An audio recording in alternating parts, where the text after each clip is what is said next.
Okay, we are live. We are.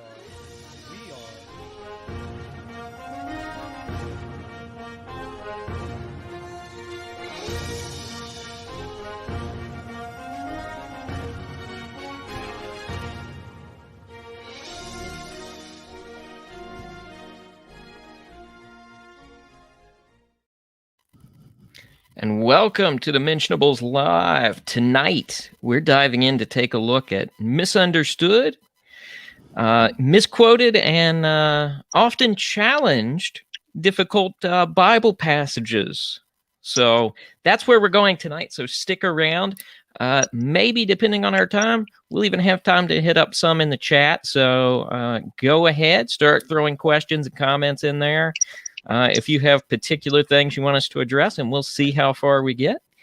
But sit back and enjoy the show. I'm Caleb Johnston. Over here to my right, Joel Vergis. next to him, I am Clinton Wilcox, and I am just a soul whose intentions are good. Oh, Lord, please don't let me be misunderstood. down here below Clinton. I'm Nick Peters of Deeper Waters Apologetics, and I affirm the virgin birth. Good to hear. It'd been a while since we'd heard that.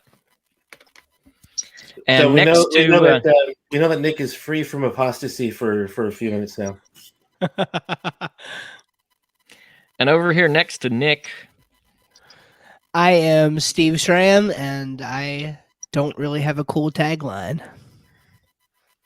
well, we figured the Bible nerd would be especially good since we're addressing difficult Bible passages tonight. Yeah. This is so exciting. I got a little giddy when I saw the subject matter for tonight. So All right. I wouldn't call them difficult Bible passages like in trying to figure out what Paul's talking about in Romans or something like that. These are just, weird. weird Bible stories. Fun. Perfect. Well, unless anybody wants to chit chat, let's dive in. All right, so I brought this up because this is like a giant twit episode for some reason that I cannot describe because I don't know.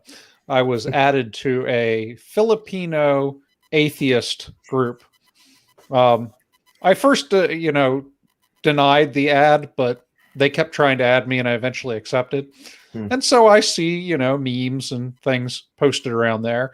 And I got hit within like the same day with 3 different bizarre Bible stories. These are, of course, Old Testament stories that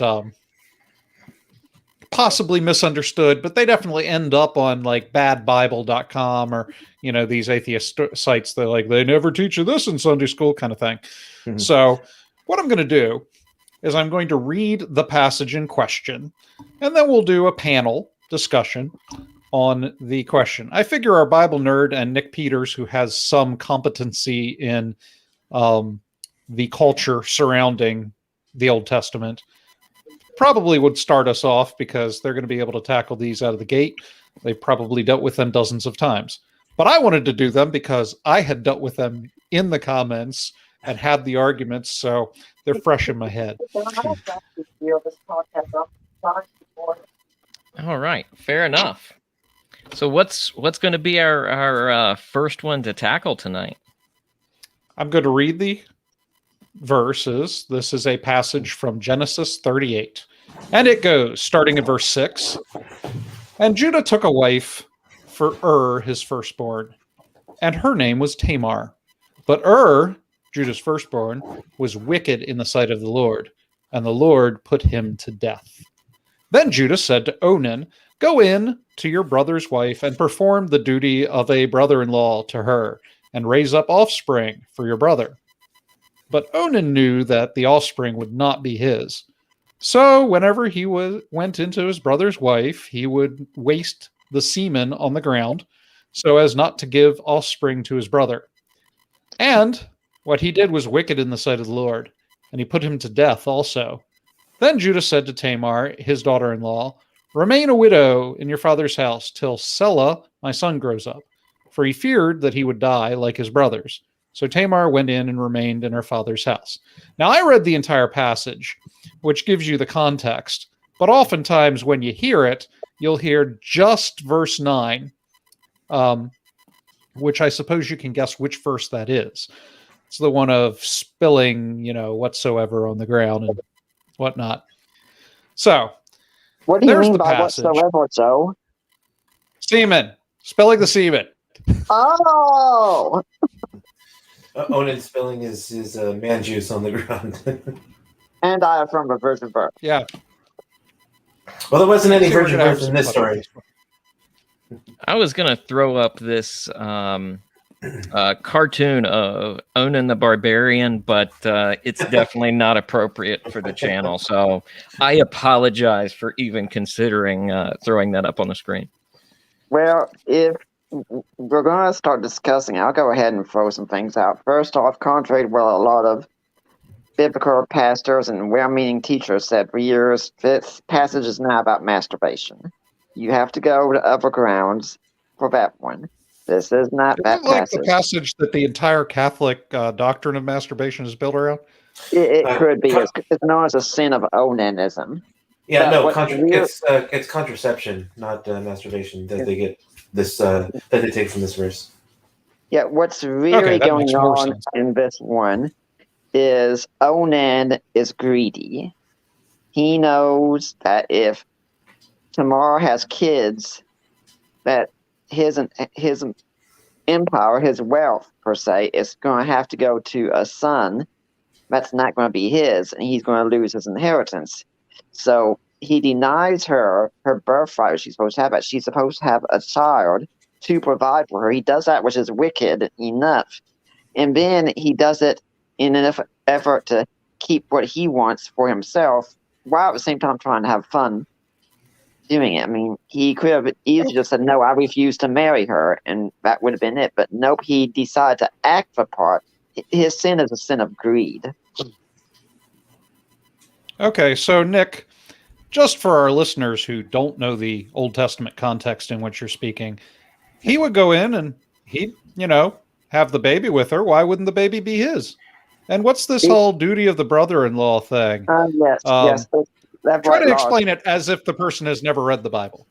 Yeah, in that context, if a man died and he left no children to his wife to provide for her, in order to avoid his name being blotted out from history, his brother was supposed to step up and marry his brother's wife, and the children, well, at least the first one, would be the child of the first brother who died in that case, and that would mean that the inheritance would pass on to him. Is that what you were wanting? Yeah, I mean, if you hadn't read the Bible, if you were not familiar with the Old Testament law and, the ancient Near East context, then this wouldn't make any sense. We have another story in the Bible of a widow who's fighting for her widow rights, which is much more romantic than this one, correct? We have a few stories like that. Oh, okay. But yeah, I mean, I think you're thinking about the story of Ruth, though. At I this am point. thinking of the story of Ruth. Yeah. So Or this you is want- something that is commanded in Levitical law as well. Yeah. Yeah. It's because in the ancient Near East, a childless widow would have been made it difficult to live. And so it was, commanded in Levitical law that, the widow is protected insofar as the brother-in-law goes in and takes the brother's place, so to speak, and provides a child on behalf of the brother so that the widow is protected by, anyway, the widow is protected. And there's a great deal of Old Testament law about the protection of widows. So the Old Testament has, widows are to be treated well. And I suppose widowhood was a much bigger problem back then than it is now. And something fascinating about the book of Ruth is pretty much every single character in that book is named. Even the minor characters that don't do anything, such as the original grooms of Orpah and Ruth, are named. You know, they pretty much die immediately. The only person who is not named is the one who fails to fulfill his duty. Yeah, that's correct. Now, let me ask y'all another question. This story is fresh on my mind for a couple reasons, but what do Tamar and Ruth have in common? Any takers? I know the answer. Okay, They are both in the genealogy of Christ in Matthew. that's exactly right. And so is Bathsheba. Who's not even And- named. Yeah, that's right. That's right. And so is Rahab. And so, you know, one of the questions is, well, what are they doing there? And I know the pastoral point, right? The pastoral point that's often made is, well, praise God. It just shows that even Jesus came from the line of wicked, you know, women. And I'm like, okay, well, maybe there's, even, there, all these people were in the line of Jesus, and, Jesus, overcame sin, even though, back in his genealogy that, I get that point, but it really does make you wonder, like, why? Like, that's one of those weird things to me in the Bible. Why these four? Why, of all the women, like, why wasn't Rebecca mentioned, or like Deborah, or like why? Like, so, and so obviously, I believe everything is intentional, right? I believe that God designed His word the way that He did, and so without getting too far into the weeds here, there's an interesting argument that anybody who knows me wouldn't be surprised to find that I mentioned Michael Heiser's name when it comes into the connection of this. But there's actually an argument to be made that's been put forth by a lady.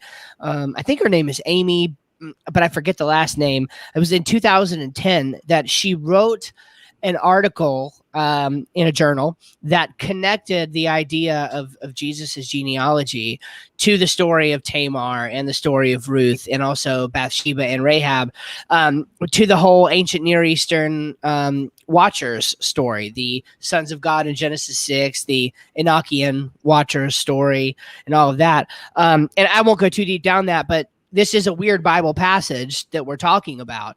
And one of the, just to give a quick summary, I know I'm probably losing a lot of people, but one of the things about ancient Jewish theology was that while Adam, of course, was responsible for sort of the introduction of sin into the world, the mass proliferation of sin into the world was blamed a lot on the event that is just briefly mentioned in the Bible in Genesis 6, where the so-called Watchers, or Genesis 6 calls them the sons of God, came onto the earth. And part of what they did was to spread witchcraft and sorcery. There were so-called dark arts that these guys supposedly taught the women and men, and corrupted them. And if you noticed, you have in each of these stories connected with Bathsheba and Rahab and Ruth, and also with Tamar, you have some of these elements going on.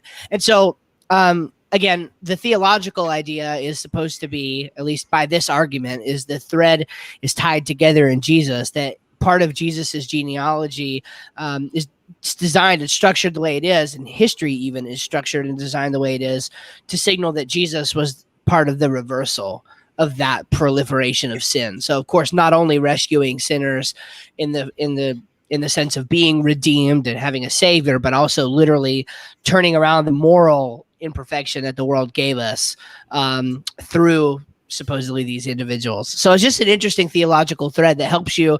It gives me a more satisfying answer as to why is this person mentioned in Jesus's genealogy, beyond either one, some coincidence that she was, or two, just that we're supposed to draw from this a pastoral point.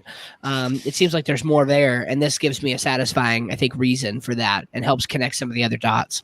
So that's just, I'll just go ahead and make the passage a little bit more weird for everybody.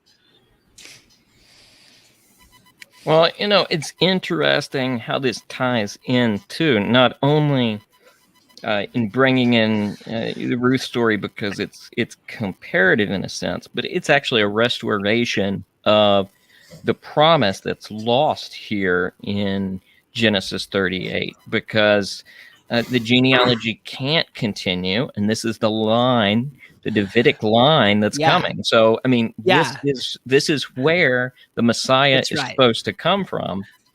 That's right. And one of the other elements that the lady who wrote the paper, it was either Amy or Rebecca, I'll have to look up her name, but one of the things that she brought up is in each of these stories, you actually see a righteous outcome that comes from as the ultimate result of an unrighteous act. And even at different points throughout the story, like you can notice it in verse verse 21, it says there's been no cult prostitute here. So you have cult prostitution mentioned. I was going to say the story gets even more bizarre past that. Yeah, it does. It does. The word comes from the same Semitic root as the word watcher, right? So there's some really cool stuff going on in this text, but you miss it, right? Because and I know of a pastor he's passed away now, but I know of a pastor who latched onto this passage and literally did use this passage as being the main teaching point of this passage is justification, actually, for Christians to masturbate. And I'm sitting here thinking, like, really?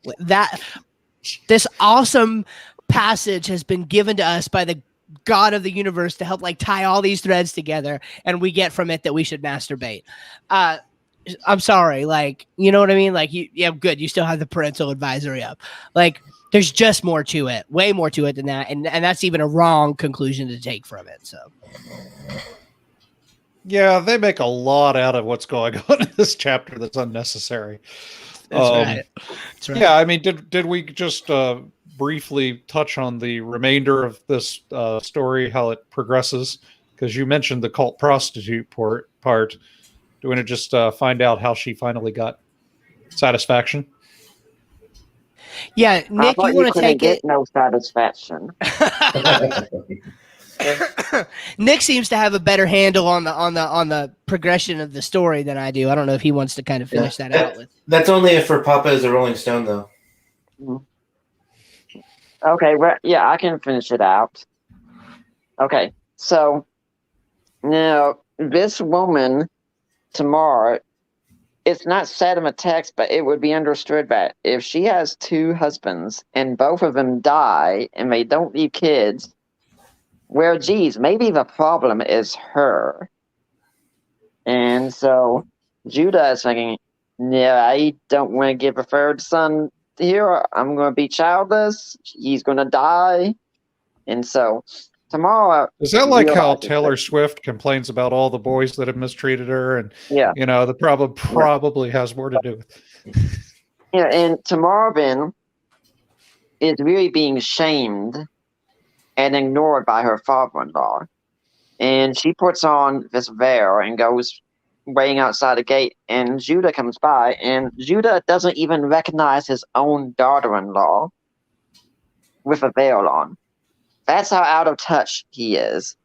He thinks she's a cult prostitute, so he offers to sleep with her, and she says, well, I want your rod and cord that are in your hand, but was typical gear for a shepherd of the time, and I'll hold that until you can give me a sheep from your flock. So he goes and sleeps with her. Disgusting, yes, but that's what happens. And yeah, the Old Testament doesn't hold anything back, does it? It doesn't. And she gets pregnant, and when he's told about it, Judah is incensed because in his mind, she shamed him and says, well, she must die. Where she's got some insurance there, so she brings out this rod and cord and says, can you tell me who these belong to? This guy's the father. Do you know who this is? And then he realizes he's trapped. And that's the story. Yeah. I mean, to a degree, it's interesting that this story involves a woman who fights for the rights that she was, accorded by the word of God. This was a right that was given to widows by the law. Now, granted, that law wouldn't have been given to them until many years after the events of this passage, but nevertheless, it was clearly understood because Judah turned to his son and said, give her the rights of a widow. Mm-hmm. Yeah. And Judah would probably have known that God was involved in this because God killed 2 of his sons already, and yet he's going into a cult prostitute. Yeah. So Judah is not blameless in this. Nope, he's not.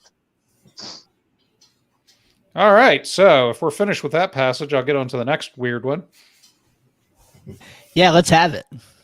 All right. Well, this one, go ahead. A real quick note, I think one of the big takeaways for people from this is that when you encounter something weird like this in the Bible, it's worth doing a little more looking into because it can make a big difference in terms of understanding. Yeah, it's a really out of place, weird story, a lot of bad stuff going on in it that shouldn't have been the way things were, but this is a telling of history that recounts the lineage of the Messiah, and it connects to other parts of the Bible in a way that's radically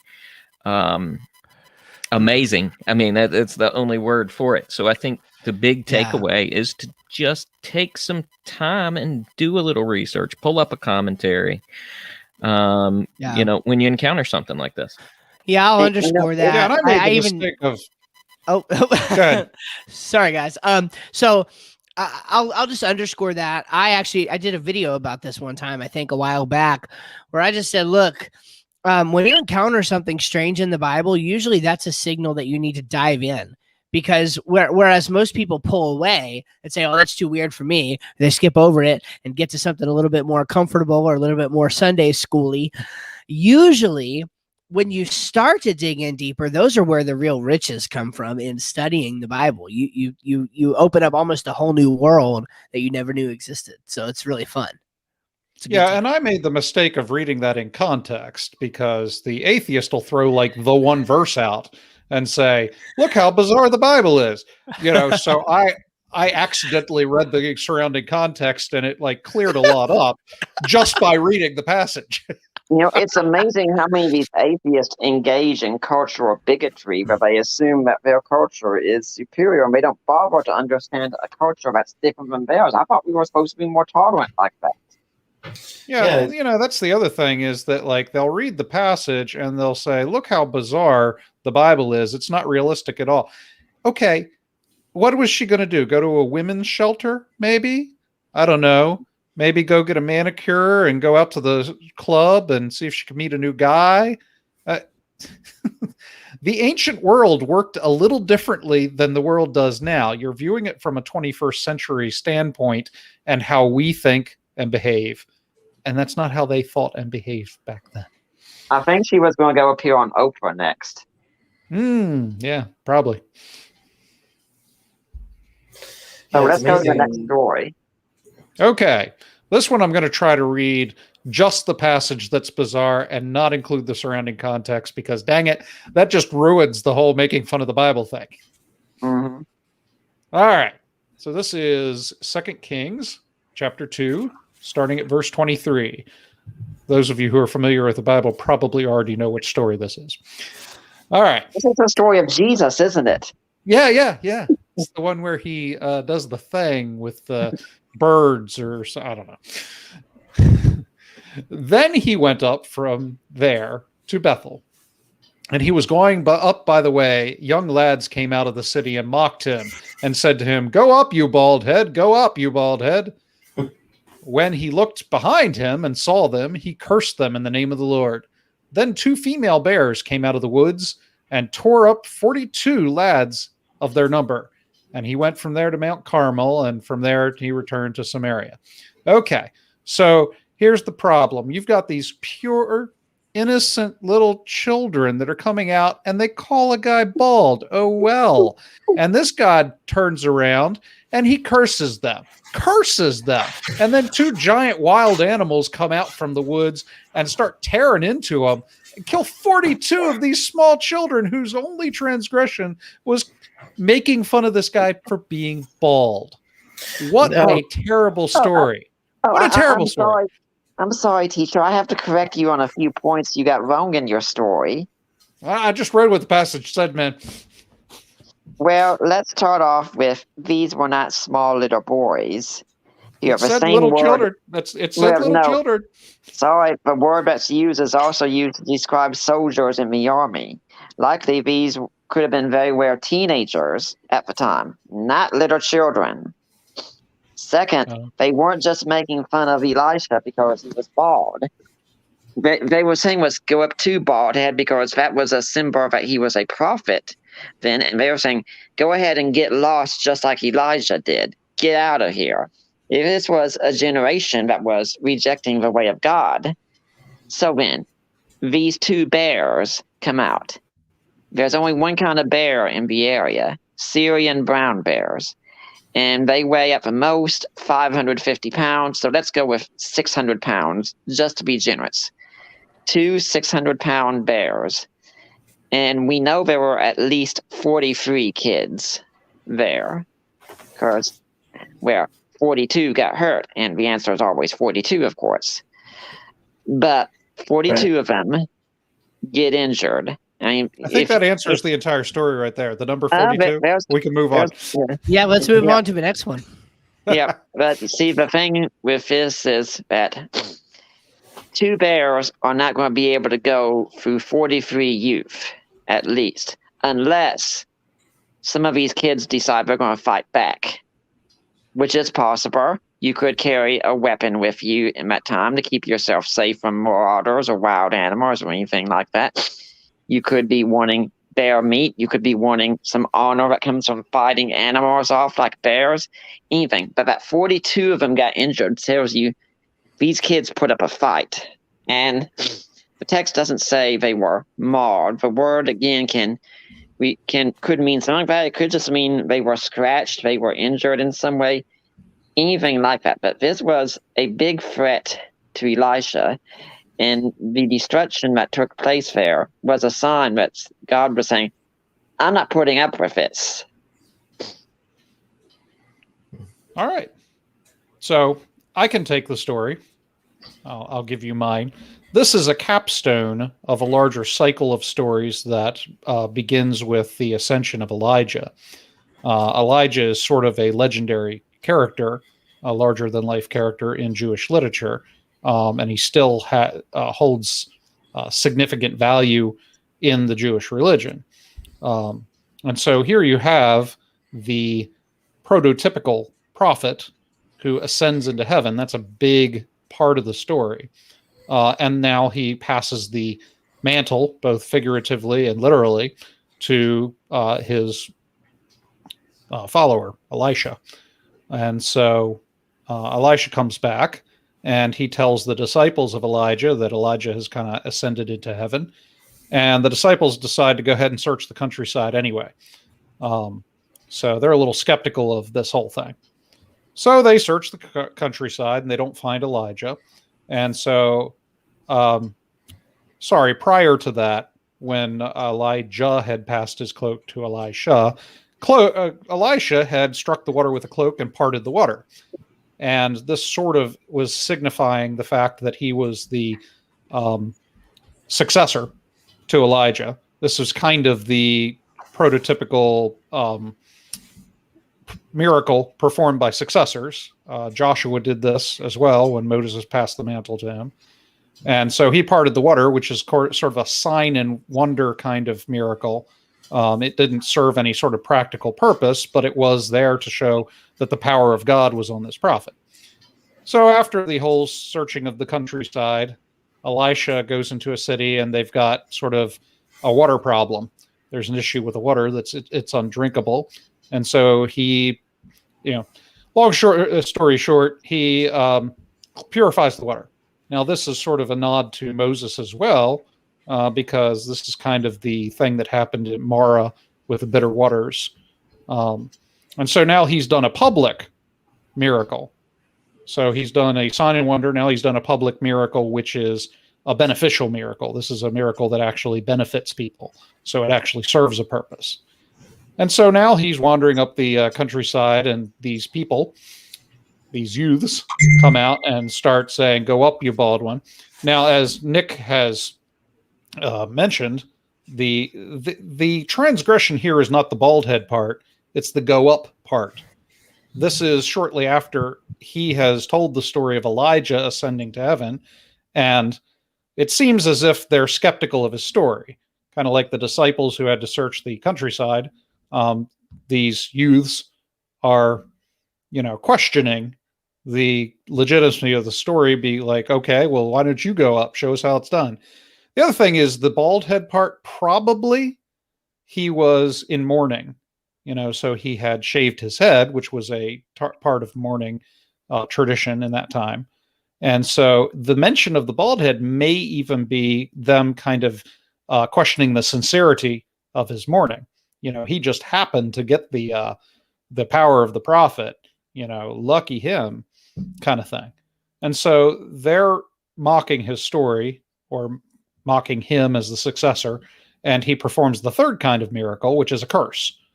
And he does a Levitical curse because, God said that he would send wild animals to drive them out from the land. So this is a direct reference to a Levitical curse that occurs there. And then, the rest is what Nick said. I'd like to focus on the number 42, first of all, because it's the answer to life, the universe, and everything. And second of all, because it's somewhat of an unrealistic number if you take the story at face value. You got two bears. There's 42 kids. If each bear takes 21, divides them evenly. Let's say it takes 5 seconds for a bear to maul a kid and move on. Then you have 42 kids standing around for almost 2 minutes while these bears are running around mauling them.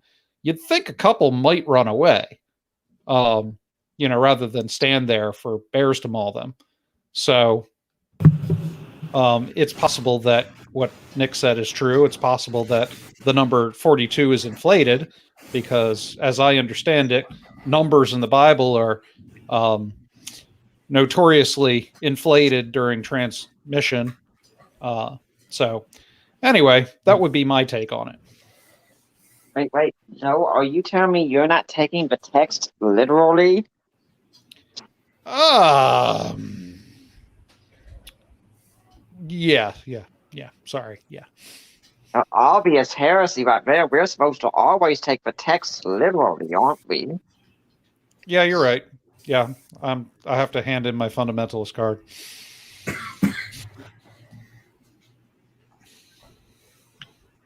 Well, that's a good handling of that passage there, boys. I don't think I have anything to add to that. That's awesome. I totally agree, for what it's worth. All right. Again, I was going to throw up some art here, but for fear of us getting some kind of YouTube strike for featuring violence and gore on the channel, but most of the images are very characterized as we talked about with the start of this passage. You know what? Maybe I will say I'll go ahead and play Caleb for a second and just kind of take away some maybe a practical thing or two here. I don't know. I sure enough have heard this verse and this whole passage actually. Like I've been in a study context where the kind of the attitude towards it was, well, I believe what the text literally says, and questioning that any further just is a moot point. Why it says little children, it says 42. It's like it says these things, right? Like, and so again, it's a lot of the points that Nick made, if we're making it somewhat practical here, are things that if you understood what the Hebrew words meant, you wouldn't draw the same literal conclusion. Now, this raises other questions.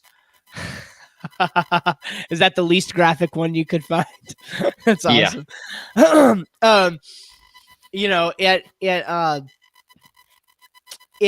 It raises other questions as to the nature of inspiration and preservation and all of that. Certainly, I won't go down all that road, but I was just looking here at the Faith Life Study Bible, and it makes the point that on the word "go up," sure enough, the Hebrew word that is used there is the same word that is used for Elijah's ascent to heaven, right? So the original reader would have literally read that and made that literal connection that we don't literally make.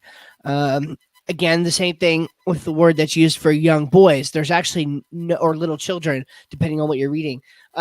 There actually is no age given and no even indication of the age given in the passage if you read the Hebrew word. And so there would have been the assumption there, given the nature of what was going on, there would have kind of been, oh, I'm loving this, man. These images are awesome.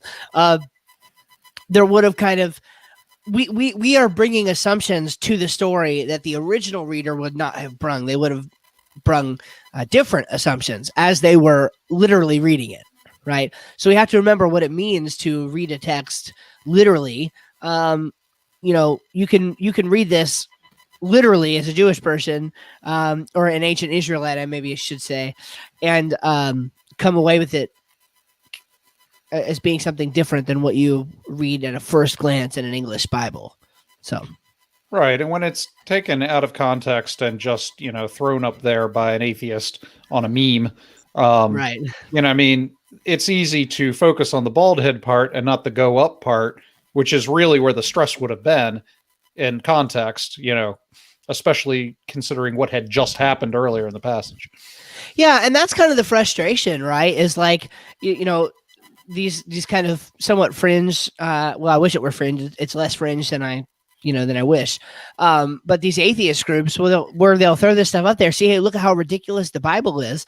And it's kind of like, can't you give it the benefit of the doubt for like 2 seconds? I mean, do you really think the point of the passage is that a bear mauled the guy or a bear mauled these little kids for calling him a bald guy? Like, it seems naive to even think like to take away that immediate thing. Like, it doesn't impress you to desire to look into it closer. But no, I mean, if you're wanting to make the Bible look like a foolish thing, then rip a verse out of its context and take it with wooden literalism. I mean, my Bible says Jesus is literally a door, so there, what have you. Just let's be careful, you know what I mean, and let's actually care about this a little bit and dig deeper. Yeah, if you don't think of the Bible as sort of ancient literature and the way that ancient literature works, it would be easy to see it as sort of a collection of Grimm's fairy tales where, bizarre things happen for no real reason. The guy's eyes get punctured with thorns and then the girl cries on the eyes and they get healed. And, can you believe they believe this stuff? Yeah. This is not Hans Christian Andersen. This is ancient literature. It functions by different rules. And if you actually read a full passage, you'd realize there's a whole story going on here, like an entire narrative that connects to Genesis 1, and progressing upward versus just a just so story that's plopped down and, is a kid's story or something. I found this interesting, even in just looking up images. It's very interesting. I'm not sure when this one is from. I'm going to throw this advisory up here. I'm going to show one more real quick. This one's a little more graphic. This is a very modern piece of art done. However, you also see stuff like this, which is a medieval French painting that seems to be more theologically accurate in terms of looking at it. You see the context of Elijah going up. You see kids who appear to be, young men. So it's interesting that, this is something that's even maybe relatively modern in terms of how it's been contextualized to be a different story than what the Bible actually makes it.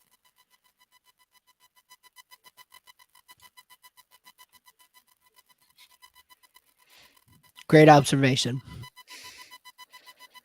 You know, the thing is that atheists really like to consider themselves people of reason, but in this case, the whole thing seems to be that offends me, or that makes me think God's being a big meanie. And it's really an emotional appeal instead of just really going and bothering to study the text just a little bit. Yeah, it's kind of like Luke in the cave at Dagobah. You bring your own. When you bring your own weapons into the passage, you bring your own destruction as well.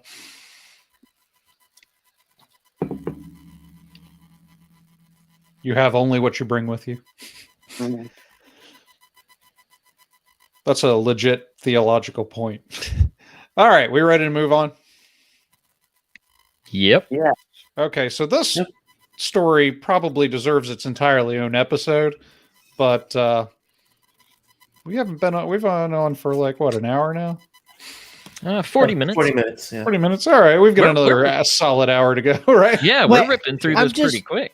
I'm just wondering, are we going to talk about that crazy story where the woman in Bethlehem who hasn't ever had relations with a man gives birth to the God of the universe? I was hoping we would get to that one at some point, but Well, I'm go pretty ahead sure with whatever one you planned on doing next. I'm pretty sure Nick has never actually heard that story before. You know, I do affirm the virgin birth. All right, and he shows us the upward shot of him to be more dramatic. All right. So I'm going to go ahead and read the passage.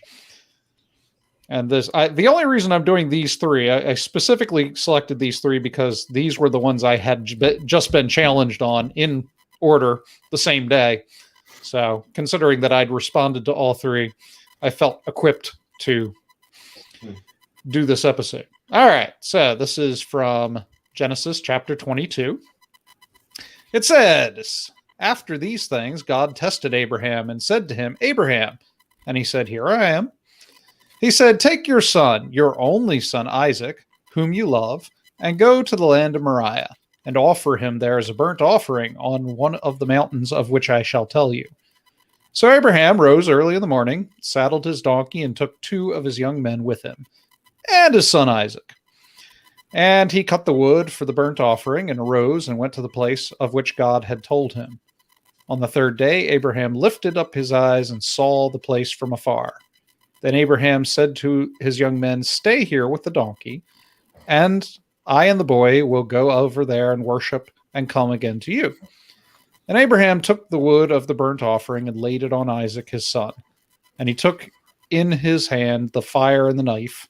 So they went both of them together. And Isaac said to his father Abraham, my father. And he said, here I am, my son. He said, behold the fire and the wood, but where is the lamb for the burnt offering?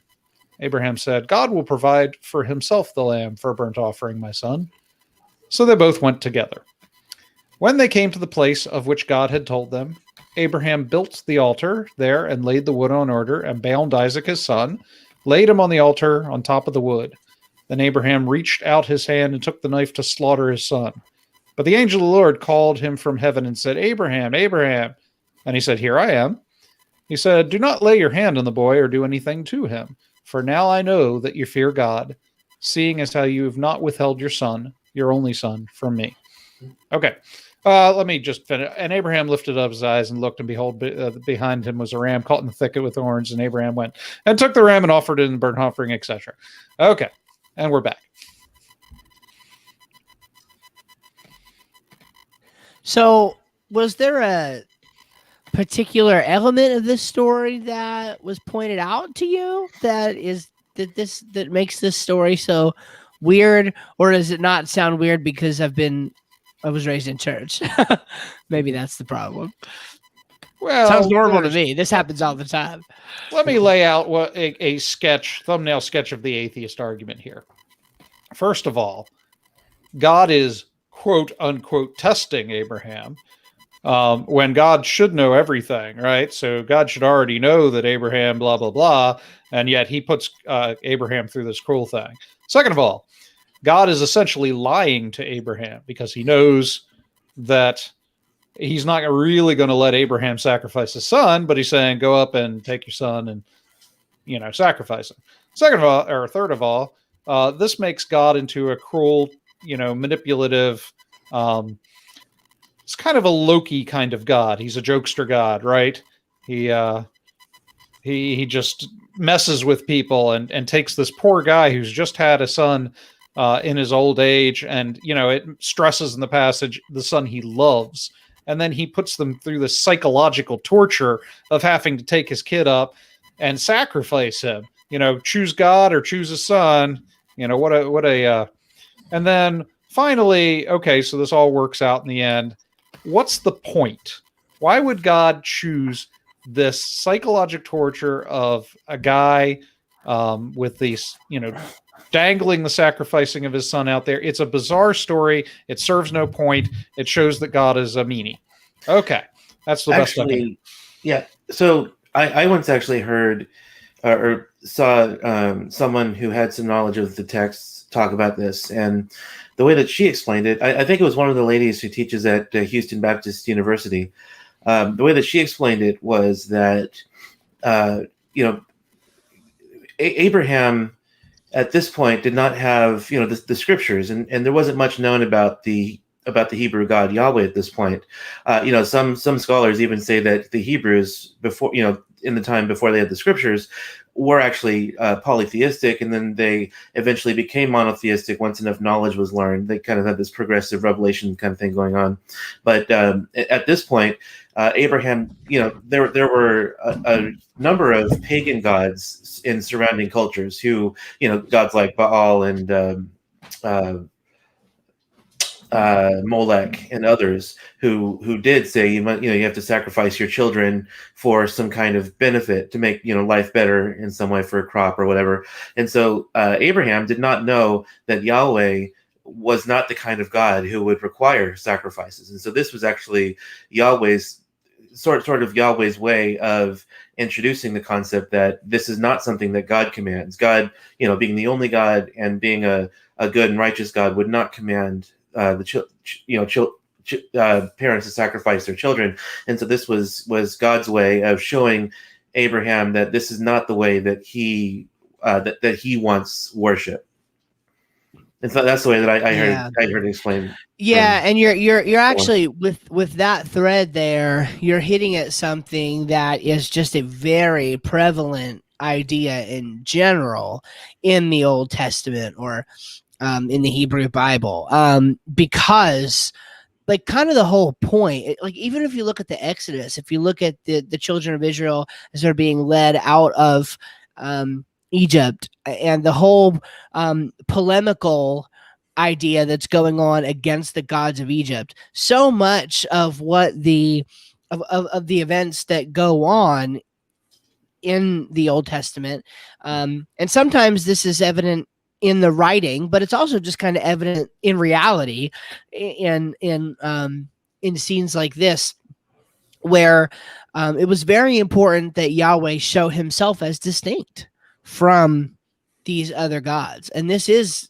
definitely one of those ways, one of those stories in which you can certainly see that. Again, the Exodus is another one.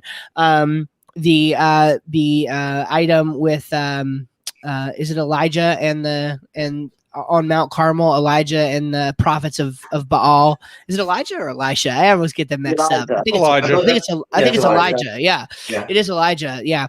And so you have all of these events go on that constantly place Yahweh in contradistinction to the other gods of the ancient Near East. So that's definitely an important thing you see there. Another one that I'd like to mention is there's a video done by the Bible Project guys called The Test. And we may, share that with you or link you up to it. I don't know.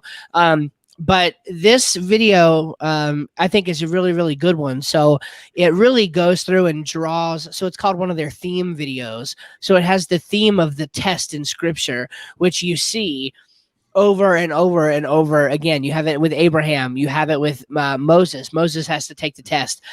Joseph takes the test. Jesus takes the test. And of course, in different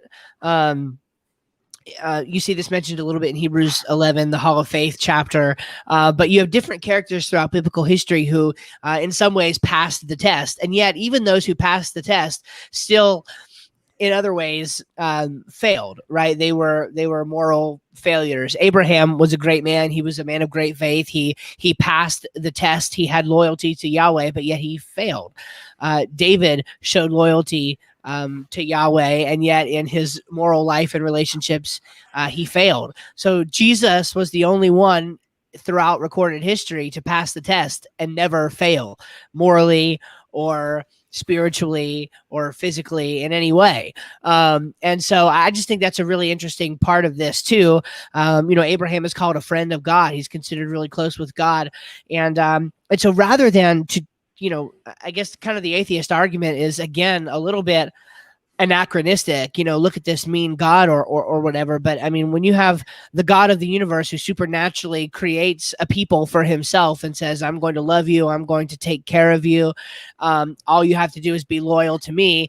And that was the test. And Abraham passed that test, in this case, with flying colors. And God knew that he could trust him to do what he needed him to do. And, he promises him that he's going to make of his people a great nation, and they shall be as the sand on the seashore and the stars in the sky. And it's because he passed the test. And so I think that video might help you to get a overall, again, it's called The Test by the Bible Project. That might help you get a sense for this theme throughout Scripture and how Jesus is the ultimate fulfillment of that. I'd like to speak to the test element, if I may. Sure. The objection here, one often sees, the objection is God knows everything. God should already have known that, Abraham was faithful and not had to put him through something like this. And it's similar to the argument of, why would I have to pray to God for anything if he already knows everything? He'll know what I want, etc. All right. So I'm going to address this, and what I'm going to talk about is somewhat hypothetical and not always agreed upon, but I'm going to talk about God's foreknowledge a bit in order to address this. And if you have objections to that, to what I say, you might. All right, so that's the whole objection. God has foreknowledge. God should already have known about Abraham and so on and so forth. Here's the thing. You can't have foreknowledge about something that didn't happen. So the entire thing of, why should I pray if God already knows the future? Well, God won't know what you're praying in the future if you don't pray. God's foreknowledge may have been from the foundations of the earth, but he's not going to foreknow something that didn't happen. So here's a proposition. I mean, if you think about what Abraham went through, God comes to him and calls him from a pagan land and asks him to follow God to a location that God does not disclose to him immediately. He's got to kind of follow this leading. God says, I'm taking you to a place and I'll let you know when we get there, kind of thing. And it's not dissimilar to what happened to the children of Israel in the 40 years in the wilderness. I mean, they're following God around, wandering around the same area of land for 40 years before God finally takes them to the place that they're supposed to go, which happens to be the same place that Abraham went. But that's not the only element of what happened with Abraham, because God says, I am going to give you offspring. And that's very, very, very important to a person in the ancient Near East. And probably even today, if you live and die without any offspring, there's this sense of having your name and your legacy and your life die out with you, versus having an offspring to sort of carry on the generations after you. But in the ancient Near East, it was that much more important for similar reasons. So, Abraham is old and he doesn't have any offspring, and that's bothersome to him, and God promises that he will. And that's all fine and well, except for years and years and years and years go by, and he's getting older and older, and his wife's getting older and older, and he still hasn't had this offspring. And God keeps saying, yeah, it's going to happen. I swear, someday. And so there's this, this element of patience and trust. Is God really going to give me this offspring? He hasn't done it. It's not happening. It's not happening. But for some reason, I have to be patient and wait for this thing to happen, which seems more and more improbable every day that goes by. And yet, apparently, Abraham was his man because he did stick with God with some minor diddling on the side, but that was his wife's idea, not his. So we'll just stick with that. Anyway, so eventually he does receive the promise from God. So, the element of his faith being tested has kind of already happened in the sense that he wandered for years and years and years until God took him to the promised place.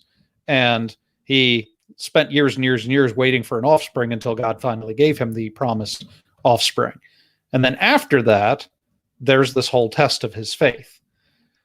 Let me suggest to you that before God called him out of the pagan land and took him wandering in the wilderness and promised him an offspring that wouldn't come for many years, God foreknew this test that Abraham went through. God knew about this test that would happen in the future, and he knew that Abraham would pass. But that only happened because the test was conducted. Abraham, he would not have passed that test, and that knowledge would not have occurred unless the test actually happened. And so the foreknowledge argument doesn't really work if the thing didn't happen. I can't, for instance, know all the details about a train wreck which will never actually happen. Well, now that raises the question, though, doesn't God have knowledge of counterfactuals? Because, for example, God did say that, he talked about the people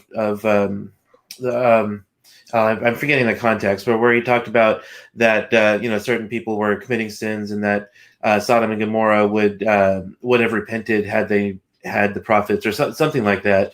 And so they didn't actually have to repent in order for God to know that they would have. So I'm not sure that really I'm not really sure that solves the problem, because it seems that God would still know that Abraham would have passed the test, even if he didn't put Abraham through it.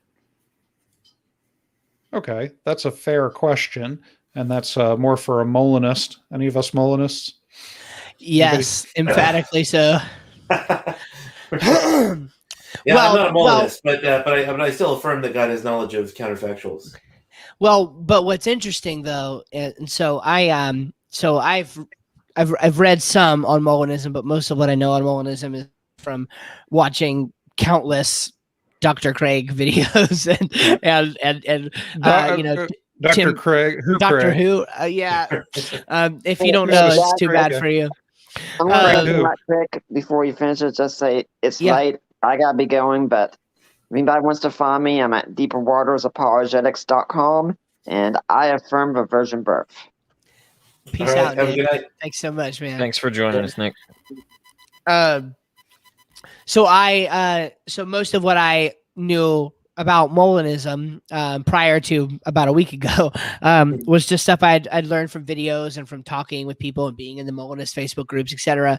But I read Craig Only Wise God last week, and that is sort of his argument for a Molinist view of sovereignty and free will, in specifically in refutation of theological fatalism. And so an interesting kind of nugget that I gleaned from that, which made a whole lot of sense, which it just never really computed with me before. Maybe, I don't know, maybe I'm just dumb and I never picked it up before, but I picked it up while I was reading the book, that the many objections to God's foreknowledge can be on a Molinist view, where God knows counterfactuals logically prior to his creation of the world, actually would become the basis for foreknowledge. I never thought of it that way. His foreknowledge of what will happen is based on his foreknowledge of what does happen, or what would happen in certain circumstances. So of course, God knows what can happen, right? Natural knowledge. God knows what will in fact happen in virtue of the world that he created, which is what's called his free knowledge. And then his middle knowledge, of course, is that which would have happened under different circumstances. So I just never thought of it in those terms, that his knowledge of what will happen Again, if you're not a Molinist, you might not take this view, but in my view, his knowledge of what will happen is based on his knowledge of what would happen. So I'm not sure that may be a way that the Molinist could characterize. Like, I think that may solve some of the tension there. In other words, if Abraham in a scenario where Abraham did do something different, God would have foreknown something different. So God foreknew that Abraham would respond that way in that particular circumstance, and so it's based on what he knows would happen. That therefore, what will happen. So I think that might be a way to. I don't know if that directly addresses, Clinton, your potential objection there, but I think it might speak to it. Yeah, I'm not. Yeah, I'm not sure because I haven't read too much on Molinism. I'm not really a Molinist, but I do think it's plausible that God has knowledge of counterfactuals just because he's omniscient. So God knows all true propositions. So God doesn't just know. Abraham did X. He also knows Abraham would have done X had these other situations obtained. So and so that's why I kind of like the explanation that I heard from this other scholar. That it wasn't necessarily for God's benefit that he had Abraham or told Abraham to sacrifice Isaac. It was for Abraham's benefit, so that Abraham knew that he was not the kind of God that would require sacrifice. Yeah, so go ahead. That's why I like that explanation. Yeah, I'm glad you mentioned that because I was actually going to circle back around to a similar point. In that the objection, Joel, that you raised, while it's understandable, while somebody would raise that objection, it also it's heavily biased toward the view that all of this happened for God, that God was the one who needed to see Abraham's faithfulness. When I could even see an argument being made from Romans 15:4, where things that were written aforetime were written for our learning, so that so Christians can learn some things from that were benefited from things that have been done in the past. And so even if the point was nothing other than the theological point to see Jesus as the ultimate fulfillment of the test, like even that would be enough for me to see it there. But it's obvious that Abraham learned something for himself. I think the point I wanted to make was that I think this underscores in an unusual way God's utter love for humanity. And I guess what I mean by that is like it's not all about God. It's not all about what God wants. It is all about God in the sense that he's the creator and the foundation of everything. But God didn't have to create us. It's an unfathomable thought, but God created us because he wanted to share his love with us and for us to be able to spend eternity in a loving family relationship with him. That just shows the love of God. And so to think that all of these things happen just for the benefit of God, I think is absurd. I think that it makes much more sense, at least to me, to think that no, like this is all part of God's plan in showing his love for humanity and creating a people for himself, and this was part of the process that it went through, and because of free will, he wanted people who would be loyal to him. And so these are scenarios, these are very human scenarios that if they would have happened differently, God would have foreknown different facts. So the foreknowledge thing, it's just if you get around the fatalist argument, which basically says, fatalism basically says that theological fatalism basically says that because God foreknows the future, then the future could not have been any other way, and that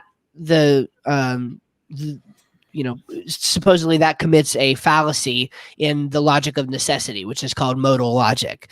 So there's actually a fallacy in there, and that shows that fatalism is not true because that it's the content of God's knowledge that would be affected differently. If I have a bag of pork rinds here, these are literally PORQ. If I had a bag of baconette pork rinds instead, then God would have foreknown that I had baconettes and not pork. It's not, I don't have these because God foreknew it. I have these, therefore God foreknew it, right? It's the other direction. So I think that we just have to think about the goodness and the graciousness of God to let us participate in the bringing about of this world with him. Yeah, and I think that is actually a specific fallacy too of confusing cause and effect. Yeah. where they they're placing the cause in the wrong place. And I think that Yeah. I think that's a recognized fallacy, or at least I think I've heard William Lane Craig describe it as such. So go ahead, Caleb. I was just going to jump in and say another thing that we shouldn't overlook here within this passage. And I know a lot of Christians won't because they're familiar with this in some sense, but I think the depth of it is really incredible as well, is looking at it from a prophetic standpoint. Because we see a lot of really interesting parallels the deeper you dig into this passage. They were on a 3-day journey. So for 3 days, Abraham thought his son was dead. Then we see this ram caught up in the bushes. We could get speculative there. I love the Bible. It's so cool. Oh, me too. And then, one of my favorite things about this one is, of course, who shows up. Everybody says, well, God spoke to Abraham. Well, yes, but in the form of the angel of the Lord, which, is Jesus. We should do an episode on that sometime. Yeah, I know, right? So, I think there's a lot of prophetic importance in this passage, too, that can't be overlooked as we're seeing this foreshadowing. Even Jewish tradition and later Christian tradition indicates that, this is actually the same place where the temple was eventually built and was also right there at Golgotha where Jesus died. Now, I don't have any scholarly resources that back up that point per se. I think it's a lot more tradition based, but there's a lot there that can be unpacked from a prophetic standpoint. Yeah, absolutely. And that's the go-to for a Christian, is to see this story and immediately think of substitutionary sacrifice and God's sacrifice. There's a lot of that packed into this story, which would not have been understood that way by the original readers, and still isn't understood that way by Jewish readers, but is accepted for other reasons. Since we got into the conversation of foreknowledge and Molinism and so forth, I'll throw out my particular stance on that, which is I'm sure this stance exists elsewhere in some form, but I have never directly read it, so I call it necessary world theology. And it's basically the concept that God exists simultaneously in every moment of every time ever, such that as God is calling Abraham out from his land, he is simultaneously sacrificing his son on the cross, simultaneously creating the world, simultaneously doing all things at the same time, so that God's knowledge is a consequence of him existing simultaneously at all times, performing all actions that God does. Well, okay. But doesn't that contradict your earlier objection that God can't foreknow something that? Because what you first said is that God can't foreknow something that doesn't happen, but that assumes an A theory of time where temporal becoming is real. What you just said right there assumes a B theory of time, where time is a static thing and God inhabits every moment of it, which I think what you're expressing there is a more technical version of what most people think of when they think of God's timelessness. They think, oh, God's timeless, God's in every moment. Right. But that assumes a B theory of time where all time is kind of static and God inhabits every moment of it. I'm not saying there's, whatever that's right or wrong. I'm just saying, I think it might contradict what you said earlier. If that view is true, then God can foreknow things that haven't happened yet, because in God's time they have. I think you can rescue my concept, necessary world theology, from a B theory of time if you understand sort of the generally understood idea of foreknowledge, because even if God does not exist physically in every moment of time, if he has foreknowledge, he exists mentally in every moment of time simultaneously. So God in the future is aware of everything that God in the past knows, is aware of everything that God in the future of that knows. His consciousness, if not his physicality, occupies everything. And I think God's foreknowledge is an extension of God's omnipresence. So if God exists every moment of space, then he could exist every moment of time on a B theory, but he could also exist mentally in every moment of time on an A theory. See what you're talking about right here. So this is why I mentioned that a moment ago about middle knowledge. Because what you're talking about right here, and I mean, I don't mean this in a disrespectful way. I just mean seriously, to me, that's unintelligible. To me, I don't. Now, I'm not saying that God can't be beyond my understanding. Of course, he could, right? But in my mind, I'm trying to think. Okay, so like, how, if these things haven't happened yet, how does God? Like, that's the question for the person who wants to hold to the A theory. If these things haven't happened yet, how does God know what their outcome is? And that's when it clicked for me that, oh, duh, by middle knowledge, because he has counterfactual knowledge of what any person would do in any given situation, he therefore knows what a person will do in the world he creates. So what I don't understand about your view, which I respect, I just don't understand it, on a middle knowledge view and a Molinist view, that is solved because God knows that in virtue of his knowledge of counterfactuals. And then whatever world he creates, obviously, is the world in which that thing will happen. So just another perspective on that. But yeah, I think that's interesting. Okay, so as far as God's foreknowledge, I broke this down once. I'm going to try to remember each of the possibilities that I recall putting together. One possibility is that God is so complex and advanced in mind that he is able to push the first domino and calculate every single domino and the angle that it will fall in the future. Sort of this advanced computation, if you will. Not to compare God to a computer, but Sure. if God is so advanced in his knowledge, then he can predict the outcome from the, beginning, which in a sense would be like Molinism because he could predict other outcomes as well, but he could also see the angle at which things going.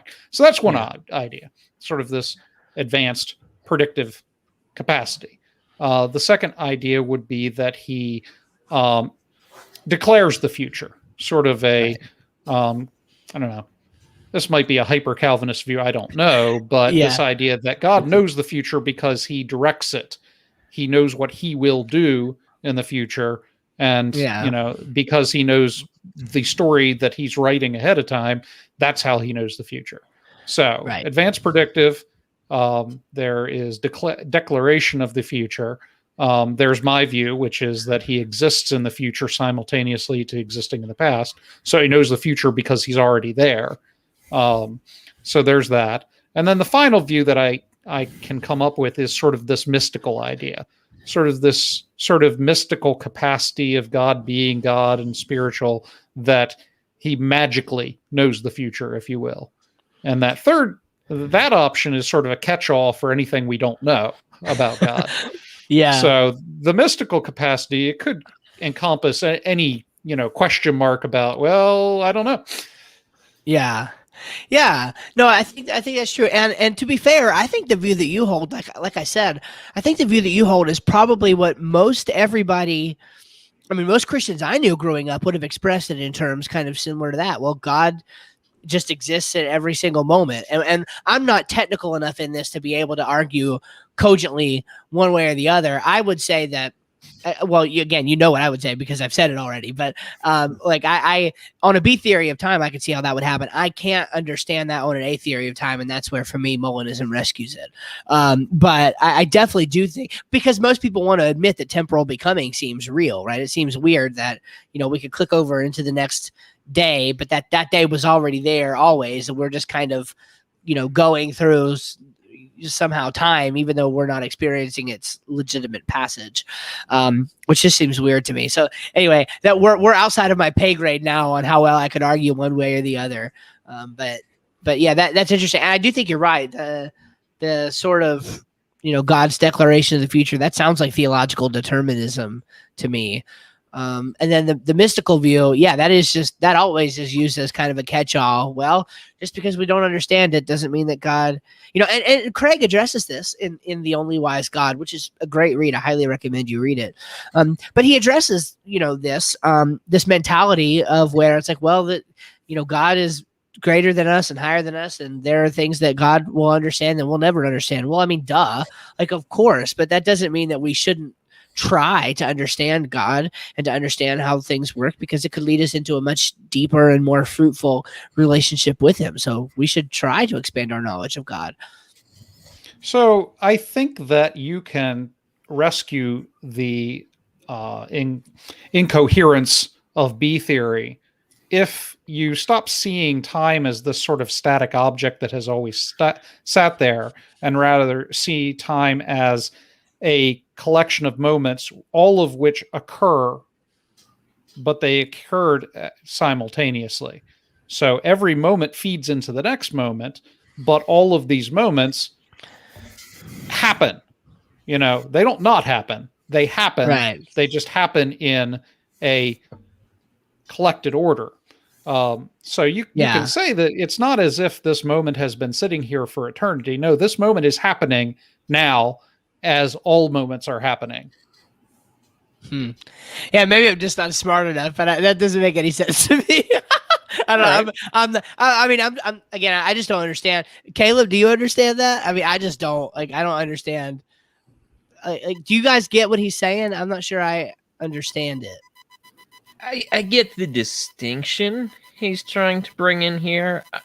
I'm personally not sold on either theory of time. I've played around with some of my own thoughts on it, on You've got different the timelines. the C theory of time for Caleb, right? Yeah, Caleb so theory of time. I think we may be dealing with a situation where we have one timeline, like God's obviously outside of, but we also have the spiritual realm, and the question is whether that's timeless or if it runs on a parallel timeline of some kind. Right.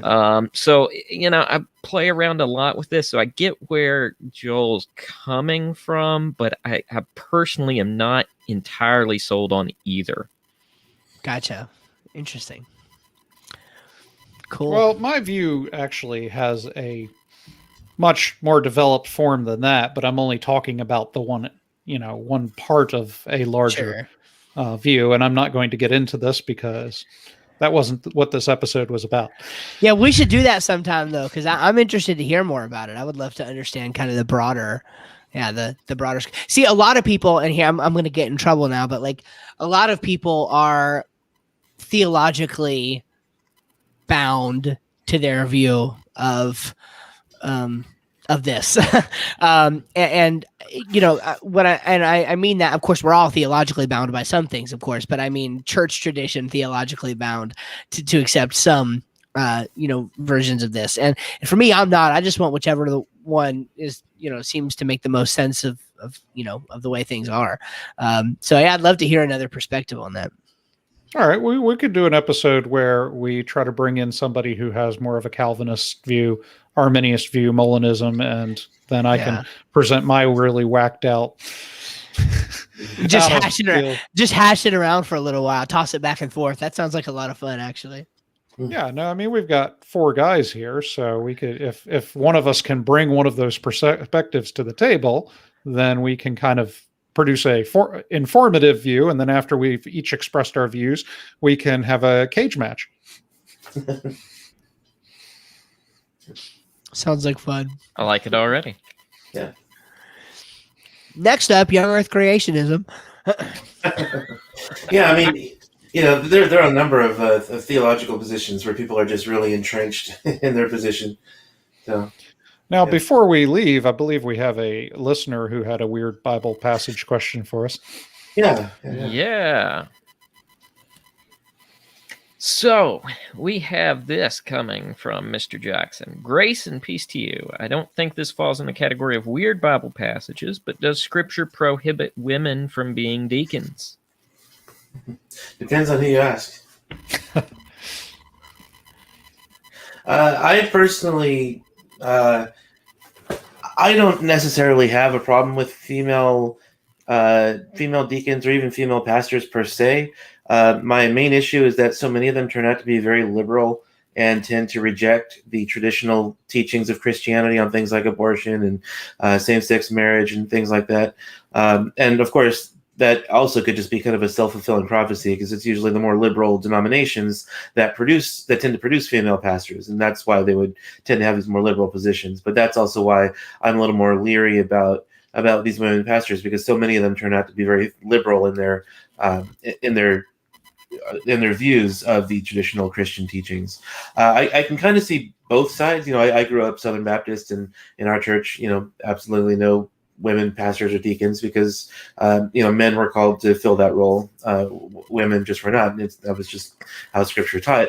But I also think there may be something to the argument that when, for example, Paul talked about how he does not permit a woman to speak in church, a lot of that had to do with the fact that women in that time were not well educated. And so when a woman were to speak up in a church service, it would sow confusion.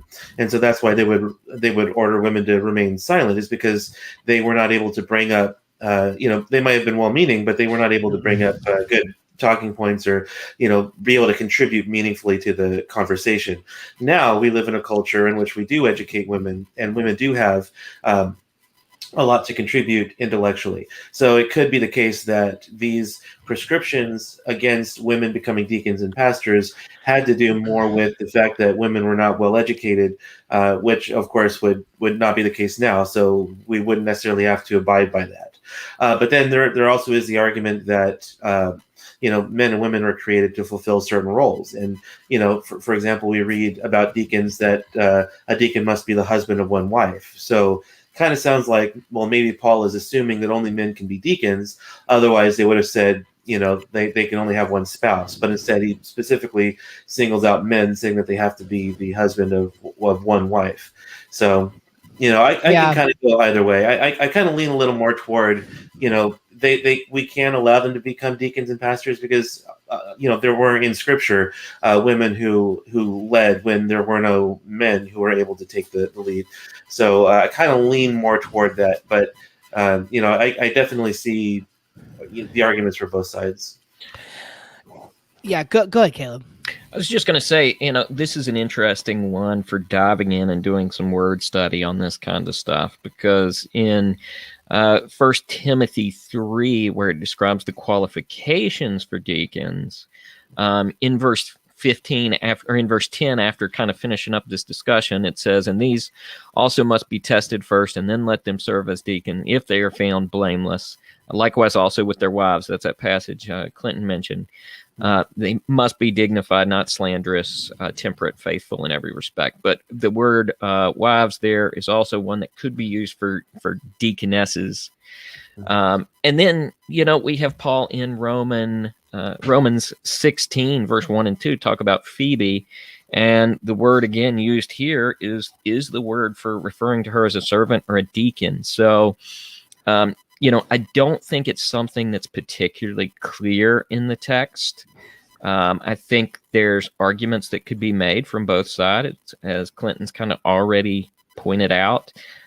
There were certainly other issues contextually back then as well, because temple prostitution was such a big thing within many of the cities. And so, just coming from Paul's view, there would have been certain issues with it, which I think is why we see these passages where he's against women teaching within the church. It's given this very specific context. But then we also covering see their head and things, which would have been sort of culturally related, probably to what you're talking about, the temple prostitution and so forth. Right. I mean, some of the medical textbooks, 200 years before this, by Hippocrates, indicate that, the woman's sexual center was essentially within the hair. So they thought, the reproductive aspects were actually tied to the hair, which may be the reason for, the hair coverings coming into some of this. Yeah, you're right. That's a really interesting take on that passage. That it just sounds so crazy. Like, how do you ever talk about that in church? But very carefully. That's right. Yeah, Clint, and you really expressed that well. I, for what my opinion is worth, I am in the same boat. I mean, I grew up independent Baptist, of course, and I still attend a independent, just unaffiliated Baptist church. We're not Southern Baptist or anything. And we, I mean, definitely, it's the men only, in those leadership positions kind of tradition. And so, I mean, I guess I'm a little biased by my raising that's the view I tend to lean toward. But I do see these difficulties. I do see where these word studies are necessary. The passage you mentioned there, where it talks about the qualifications, and it could be the word could be used. I totally get that, and I respect that. I think what Clinton kind of mentioned a little bit about just kind of the argument from in general, how God seems to have designed things, given men the responsibility for their homes and things like that, just the structure of the family in general. I do think there's an argument there. I think you either have to, and maybe I'm simplifying this too much, but I think you either have to say, well, the whole thing about the patriarchy, and I know that's a triggering term these days, but like either the male was given such responsibility and headship in the Bible because that's how God actually designed the world to work properly, or it was a product of their culture and we are not bound by those cultural restrictions today. I honestly, I don't know where to go with that. I think there's arguments that could be made on either side. I guess I'm more, I don't know if I want to call it safe, but I'm more in the camp of the way I grew up and the way I was raised, because it really does seem to me like even when you look at cultural fatherlessness and you actually look at this, socio-cultural studies that have been done in comparison with the way that God seems to have structured the home and the church, et cetera, to work throughout the biblical text, it really does seem to me that there's something to this idea that the male is the leader, but he also bears the responsibility.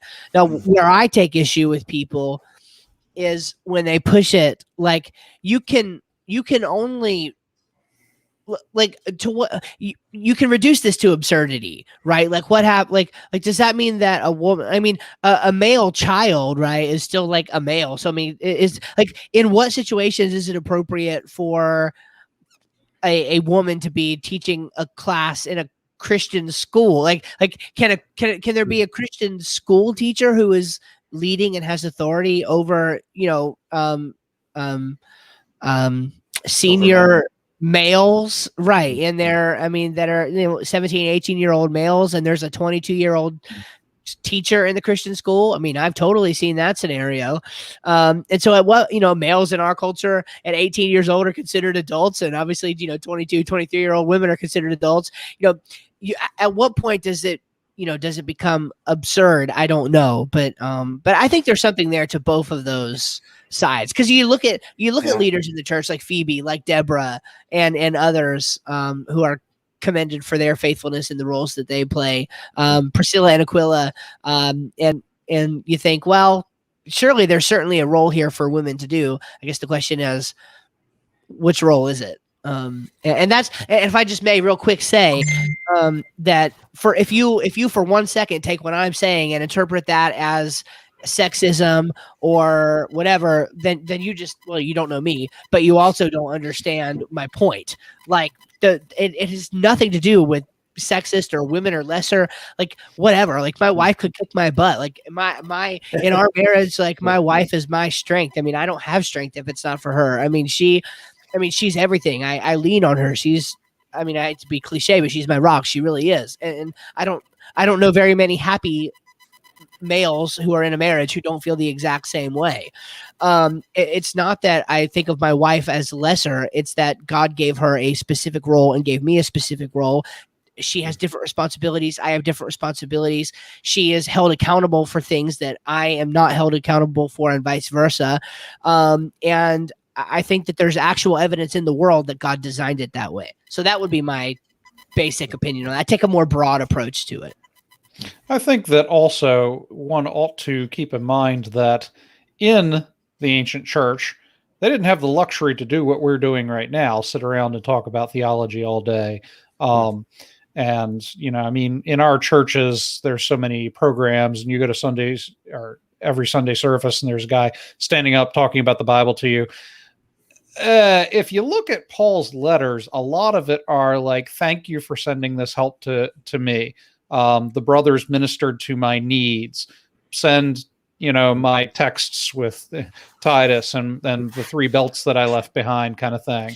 And, when they talk about these deacons and so forth, a lot of what they're talking about is ministering to physical needs and emotional needs. Not so much all of this Bible talk all the dang time.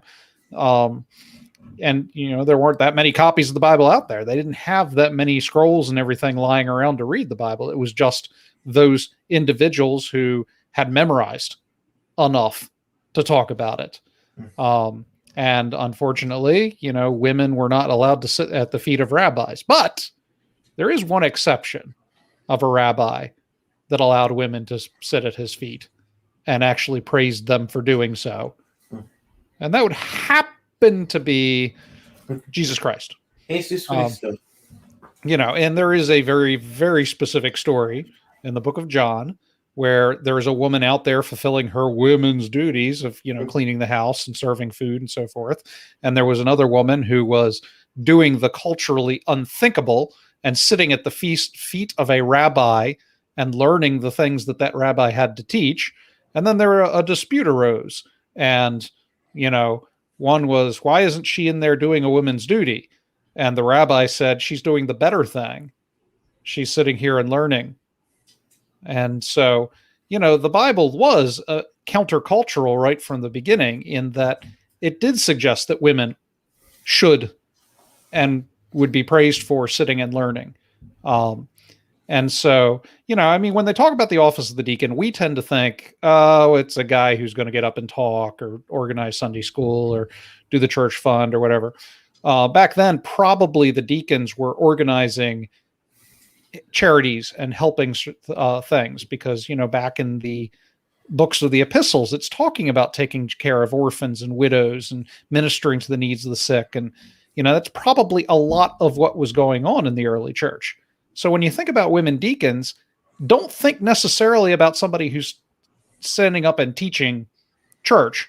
You think about somebody who's organizing ministrations to people's needs, things we should probably be doing more of nowadays. So yeah, it was a very different time, and there were very different roles for deacons. And yes, the Bible did actually praise at least one woman for learning at the feet of a rabbi. Yeah, that's a super good point. I wonder too. So my church background tradition doesn't really have elders, right? We have the pastor, and then the deacons, if anything, are, they're not elders, but they're somewhat like elders, in that they help with, our church has a leadership team, and we have 3 people on the pastoral staff, and then we have a leadership team made of lay persons from the church. Now, of course, there's not a leadership team in the New Testament, right? Well, there is, and they're called elders. It's different altogether. So I wonder if those who come from that sort of eldership kind of background would make a distinction and say something like, well, based on Joel's definition there, maybe women could be deacons, but women wouldn't have been permitted to be elders, and so therefore they shouldn't. And elders are in that teaching role. Again, I can't speak either way to that. I'm just wondering if any of my Reformed brethren who tend to have that kind of background would have something to say about that, to make a distinction there. There's a lot of church organization things going on in the New Testament, none of which I have paid a lot of attention to or learned about. So I don't feel equipped to have this discussion. Fair enough. And of course, another point too is, where were they, for the, maybe not for the most part, but like, where were they having a lot of church, especially in the book of Acts? They were going from house to house, right? They were having church in homes. And actually, this is, here we go on to another topic. I say this every time. I'm going to try not to get political, but there are a lot of, church is essential. Of course it is, right? Where the world is in the middle of what some deem to be a crisis and what some deem to be a nothing burger. And so there's a lot of thought, well, our church, bless God, our church shouldn't close, et cetera, and this is persecution and this, that. Now I understand, right? I get all these different circumstances that are happening around the world are, they're unique, right? There's, circumstances in California are not the same as circumstances in North Carolina and go throughout all 50 states. But like, I mean, they were having church in the house in the book of Acts. Like the early church, they were having church in the house. So like until they literally are barging in our house and saying, you can't have church in your house, like, get 4 people, gather 4 people to your house and open the word of God and talk, you know what I mean? And like wear masks, maintain 6 feet of distance. Yeah. I mean, but you see what I'm saying though? Like it's like, okay, if we look back at the New Testament model, we could learn a thing or two from that in dealing with things in these days. And maybe that's all I'll say about that, because that's a tangent. But yeah. Mm-hmm. Well, pretty good discussion. Yeah. What's We the covered so?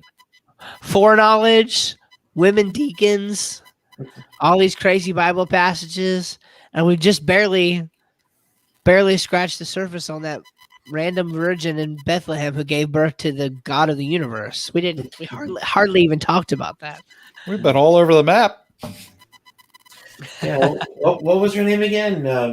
Marianne, or something like that. Yeah, something about Gilligan's Island, I think. Mary Sue. It was Mary Sue. Oh, Mary Sue. Okay. Do we have any other listener questions out there? We love getting those in. Thank you so much for submitting that one. And any other questions out there? I'll throw out a final offer before we take off of any weird Bible passages that you may have heard brought up.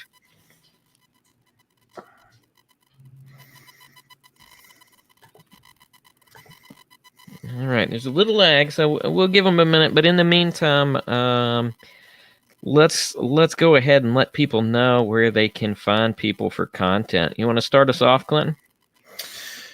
Sure. Excuse me. Yeah, you can find me on Facebook, MeWe and Gab. I have accounts there on those alternate social media sites as well, and I run a pro-life podcast called Pro-Life Thinking, in which the purpose of the podcast is to train people how to make the case for life effectively and persuasively. And so we have an audio-only podcast, which you can find on iTunes and blogtalkradio.com/pro-life-thinking. And we started up a YouTube channel called Pro-Life Thinking, in which currently we do the podcast as a live broadcast on YouTube, where people can watch, comment, and ask questions of our guests, that kind of thing. And then we extract the audio and put it on the audio-only podcast afterward. But we're about to start branching off and doing videos that are specific to the YouTube. So if you would like to get free training on the pro-life physician, then by all means check out our podcast, subscribe and hit the notification bell on YouTube and listen to our audio-only podcast. But if you want to get the most out of it, it would behoove you to listen to the podcast and to watch the videos, because we do unique content on both. And so we're going to start. I have a lot of plans for the YouTube channel as far as actual training videos. The podcast can take anywhere from half an hour to an hour, but the specific training videos I'm trying to keep shorter, between about 5 to 15 minutes, something a little bit more bite-sized to give you some good content. And those are the videos that will only be there. And I have some other types of videos in the works too. So definitely check both out. Because I think both will be really beneficial, especially if you are interested in what the pro-life movement is doing, but also in what the academics are publishing, what kinds of arguments, and how the academic discussion is going, and that sort of thing. All right, thanks, Clinton. Steve, what do you have going on?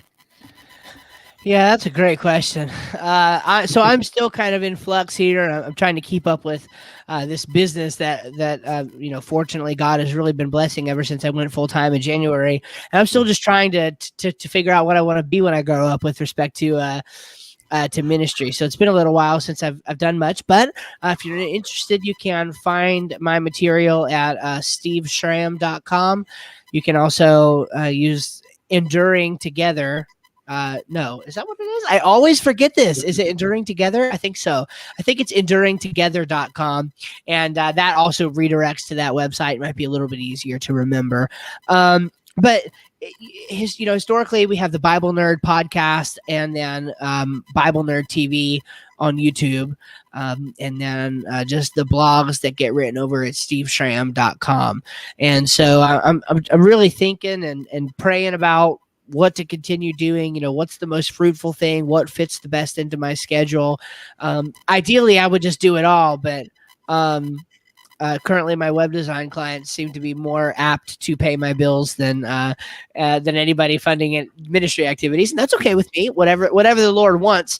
But I do need to figure out how it all works into my schedule. So if you want to, I'd love for you to make that a matter of prayer for me as I'm deciding what I want to be when I grow up with respect to ministry.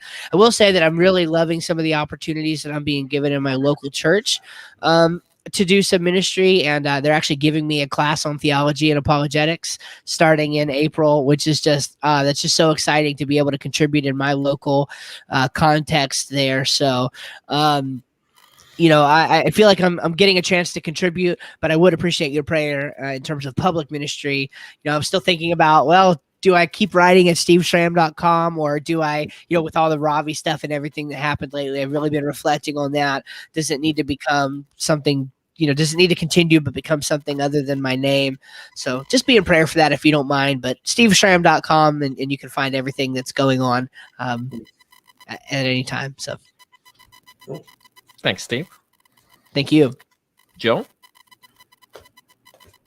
You are muted, sir. So probably just going to go the lazy route and say, go to joelfurchess.com. My book is there, and I'm currently posting research on there. My blog is there, including a bunch of articles I've written on my Necessary World theology, if you're interested in the more fleshed out version of that. And my I already talked. My art. There you go. My art is on there as well. And so between all of those things, you get a pretty well-rounded picture of, who I am and what I do. Excellent. Yeah. I'm gonna be lazy too. I just help run these things on the web. That's it, and do whatever else I can get my hands on. So you can also find another show I work with some gentlemen on over at Question Christianity on YouTube or Facebook. We have discussions as well. They're a little more not quite as in-depth or as apologetically nerdy as this program is. So if you need something less nerdy, you can go check that out. If not, though, we hope you will stick around here and continue checking out the content we're putting out. I can promise you it's always nerdy. So, you're always going to get some kind of reference here. I think, Clinton, you went on a 20, 30-minute diatribe on Star Trek not but a couple episodes ago. So, was it that long? yeah, I'm pretty sure it was. I don't know if I cut the feed halfway through or what, but but point being, if you like this kind of stuff, hit notifications, hit subscribe. Share this around. If this would be helpful to somebody else who's maybe brought up one of these passages, please share that around, get this into their hands, and then have a discussion with them about it. So, yeah, that's it. So, any final thoughts, guys? I don't see any questions coming in. I'll give a quick final thought of just dig deeper, keep digging, and if it sounds weird on the surface, it's probably really cool below the surface. So dive on in. Don't be afraid. It's fun. The water's fun. Yeah, I'll follow up on that. Is that two things that have helped me tremendously when coming across, these challenges, because, weird Bible passages are most often brought up by people who think the Bible is weird. And the first thing is, read the entire context in which the weird thing is taking place. We've already addressed the sort of Tamar thing here by reading the larger passage, and we addressed the Elisha thing by reading the larger passage. And of course, when we talked about the sacrifice of Isaac, we talked about the entire life of Abraham leading up to that point. So knowing where the story is taking place and what's going on in the surrounding history of the story often helps to resolve the problem itself. The second thing is it's really, really important to understand that the Bible takes place in an ancient time where things were different culturally and in terms of understanding than the 21st century that we come from. So if you can try to imagine you go to, say, a ghetto in India, people will be behaving very differently there than they will here in America. And you might see some people doing things which are kind of bizarre to your eyes, but it's normal there because of the history and culture in which it's taking place. The Bible isn't taking place in 21st century America. It's taking place in a very different cultural context than now.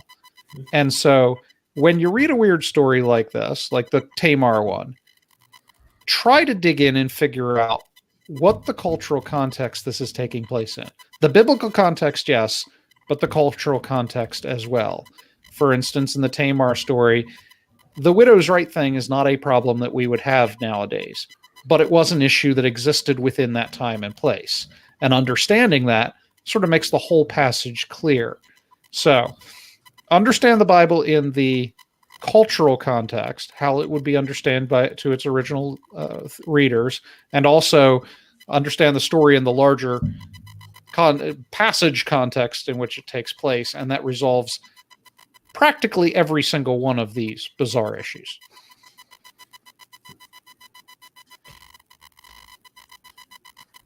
Well said. Well, on those notes, I don't have anything else to add. Clinton? No, I think I've said about all I wanted to say on the issues. All right. Well, with that, I will roll us out. Hope everyone has a good night. Hope you found something valuable here. Have a good one.